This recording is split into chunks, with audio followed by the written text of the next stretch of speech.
शुभ बिहानी सबैजनालाई। आज चाहिँ यो स्नोफल भएको दोस्रो दिन। अहिले बिहानको 10 बज्यो। अहिले यहाँको बाहिरी तापक्रम 9 डिग्री छ। हल्का घाम देखिन लागेको जस्तो थियो तर देखिएन। र राति पनि बरफ परेछ क्या, स्नोफल भएछ।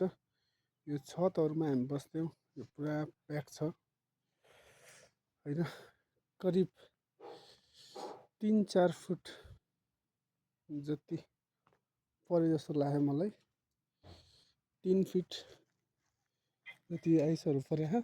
यता पनि त्यो घरको छतहरुमा पुरा कति त झर्यो पनि। दिउँसोको 3 बजेतिर घाम लाग्ने भनेछ र सायद अब धेरै पर्दैन होला। मौसमहरु चाहिँ एकदमै क्रिटिकल छ, एकदमै चिसो छ। हल्का हावा चलेको छ। सायद यो पर्दा भन्दा आइस पर्दा भन्दा नपर्दा र हावा चल्यो भने चिसो हुँदो रहेछ। यहाँ सुनसान छ सबै ठाउँ। गाडीको आवाज जावत पनि त्यति छैन, किनकि रोडहरु सबै ब्लक भएको छ।